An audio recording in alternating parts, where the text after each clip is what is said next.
আসসালামু আলাইকুম প্রিয় দর্শকবিন্দু। আজকের ভিডিওতে আমি শেয়ার করব আমার বাস্তব খামার অভিজ্ঞতা। প্রায় ২৬ দিন আগে ইনকিউবেটর থেকে একসাথে ২৯৫টি বাচ্চা ফুটে বের হয়। এর মধ্যে ছিল ফাউমি টাইগার দেশি মুরগি বাচ্চা এবং কোয়েল পাখির বাচ্চা। কিভাবে এদের ব্রুডিং করেছি, কোন পর্যায়ে আলাদা করেছি এবং কেন কোয়েলের জন্য বিশেষ খাবার দরকার হলো, তা নিয়েই আজকের আলোচনা।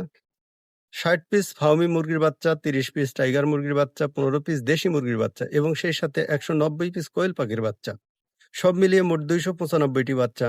এতগুলো বাচ্চা একসাথে ফোটানো সত্যিই আনন্দের। শুরুর দিকে কোয়েলের বাচ্চাগুলোকে আলাদা করে ব্রুডিং করেছিলাম, কারণ এরা আকারে ছোট এবং অসুস্থ হওয়ার ঝুঁকি বেশি থাকে। অন্যদিকে মুরগির বাচ্চাগুলো রাখা হয়েছিল আলাদা ব্রুডিং বক্সে। তবে ১ সপ্তাহ পরে থেকেই মুরগি ও কোয়েলের বাচ্চাগুলোকে একই সাথে রাখতে শুরু করি। এতে খাওয়ানোর, পানি দেওয়ার এবং দেখাশোনার সুবিধা হয়েছে। অসুবিধা হয়নি সেটাও বলব। মুরগির বাচ্চা বড় হওয়ার কারণে প্রতিযোগিতা করে। কোয়েলের বাচ্চারা অনেক সময় খাবার ঠিকমতো খেতেই পারে না। ২৬ দিনে এসে কোয়েলের বাচ্চাগুলো ধীরে ধীরে ডিম দেওয়ার পর্যায়ে চলে আসতে শুরু করে।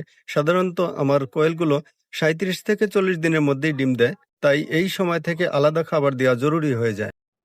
কারণ কোয়েলের প্রোটিনের চাহিদা বেশি, মুরগির খাবার যথেষ্ট নয়, ডিমের খোলস শক্ত করতে ক্যালসিয়াম প্রয়োজন। এই পর্যায়ে এসে আমি কোয়েলের বাচ্চাগুলোকে আমার পুরনো কোয়েলের খামারে ছেড়ে দিই। এখন থেকে তাদের জন্য বিশেষ কোয়েল ফিড দেওয়া হবে, যাতে প্রোটিন, ক্যালসিয়াম ও ভিটামিনের সঠিক ভারসাম্য থাকে। এই অভিজ্ঞতা থেকে কিছু গুরুত্বপূর্ণ বিষয় শিখেছি। শুরুর দিকে কোয়েলের আলাদা ব্রুডিং করা জরুরি। ৭ দিন পর থেকে একসাথে রাখা গেলেও দীর্ঘদিন রাখা উচিত নয়। ডিম দেওয়ার আগ থেকেই কোয়েলের জন্য বিশেষ খাবার দেওয়া দরকার। একসাথে অনেক বাচ্চা লালন পালন করতে হলে আগে থেকেই পরিকল্পনা থাকা জরুরি। বন্ধুরা, এই ছিল আমার ইনকিউবেটর থেকে ফোটানো ৩ শতাধিক বাচ্চার ব্রুডিং অভিজ্ঞতা। আশা করি আমার এই অভিজ্ঞতা আপনাদের কাজে আসবে।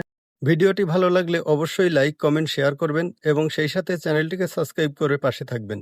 দেখা হবে পরবর্তী কোনো ভিডিওতে। ততক্ষণ পর্যন্ত সবাই ভালো থাকুন, সুস্থ থাকুন। আসসালামু আলাইকুম ওয়া রাহমাতুল্লাহ।